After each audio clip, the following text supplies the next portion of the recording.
Pessoal, tudo bem?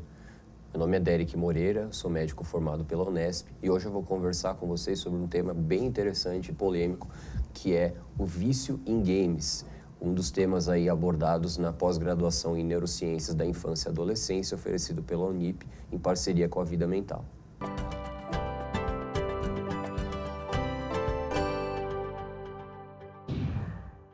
Bom, o que é vício em games? Então, o vício em games é um novo diagnóstico proposto pelo CID-11, aí a Classificação Internacional de Doenças, na sua 11ª edição, que traz o vício em games como um vício tão grave que leva o paciente a preferir os jogos a qualquer outro interesse em sua vida. Aqui não existe uma especificação quanto ao jogo, ele pode ser tanto jogos online quanto jogos jogados offline, não importa necessariamente a classificação do jogo. O importante aqui é o papel que esse jogo vai ter na vida do paciente. Então é aquele paciente que troca os seus relacionamentos interpessoais, sejam eles amorosos, familiares ou relacionamentos profissionais, pelo jogo. O paciente que vai trocar constantemente a prática de exercícios físicos pelo videogame ou pelo computador, o paciente que vai trocar aí, em algumas situações até os seus estudos ou a sua carreira, a sua vida profissional, pela necessidade de jogar cada vez mais. Em termos de número, quantos tem vício em games? É importante que a gente tenha, antes de tudo, cuidado nesse diagnóstico. Como é um diagnóstico novo, tem chamado muita atenção, tem uma série de notícias na mídia, nas redes sociais e na mídia tradicional, tem saído em relação a esse novo diagnóstico. Muitos pais têm ficado cada vez mais preocupados, achando que tem diversos filhos viciados em games em casa, só que não é bem por aí. Há uma série de critérios específicos que foram determinados pelo CID-11 para se definir um paciente como um viciado em games. Então, é importante que seja bem definido e bem criterioso o diagnóstico dessa condição. Os números ainda são pequenos, até por ser uma nova condição, também há pouco tempo de pesquisa sobre o assunto. Então, tem-se que existem cerca de 50 casos por ano.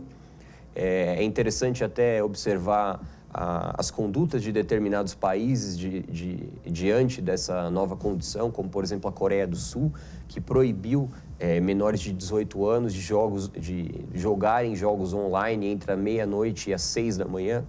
O Japão, que fornece uma advertência por excesso de jogos, então imagino que eles devam oferecer aí algum tipo de aviso, até mesmo online, para o cidadão que está passando da conta.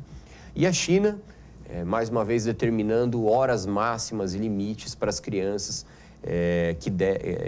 que eles entendem que é mais do que o necessário ou mais do que o entendido como saudável para uma criança jogar um videogame durante a vida, durante o dia.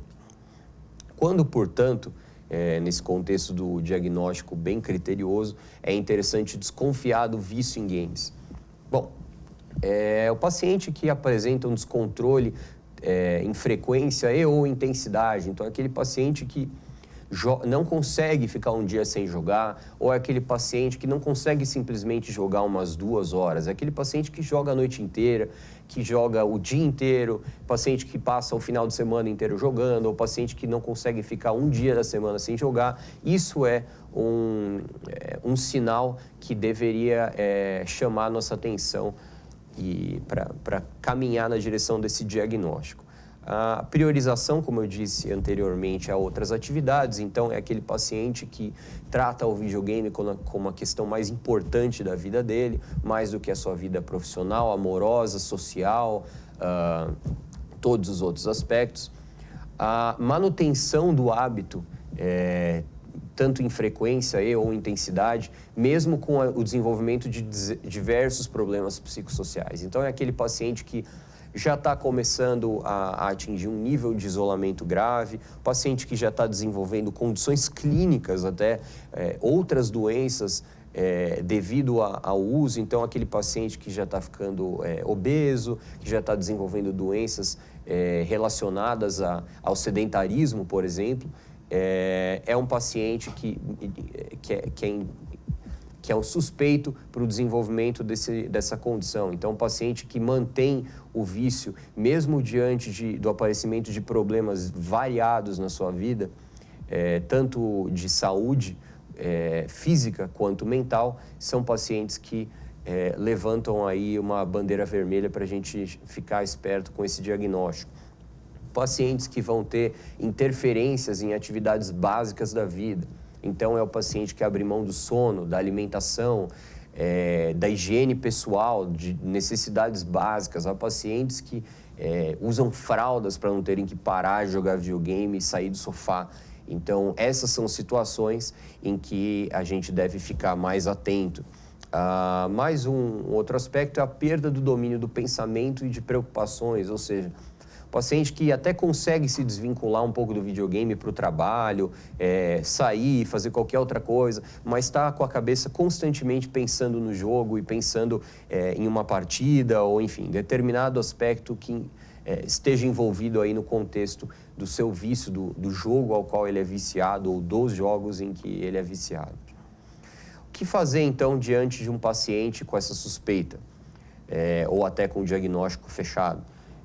Bom, tratamento farmacológico, que vai envolver aí uma série de drogas diferentes, tratamento multidisciplinar e psicossocial, mais uma vez, envolvimento de psicólogos, nutricionistas, até para ajudar o paciente a restabelecer, por exemplo, uma dieta que pode ser perdida. Muitos desses pacientes acabam fazendo uso de junk food, né? Aquela comida mais fácil de ser comida e que que não dificulta o jogo, não dificulta a prática do jogo.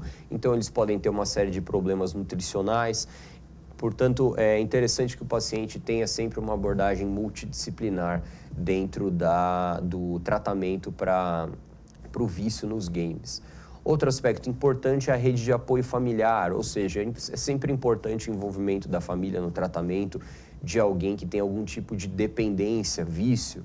Então, que os pais possam ajudar a estabelecer limites, parceiros, enfim, filhos, seja quem for, que a família possa estar envolvida de maneira positiva no tratamento do paciente.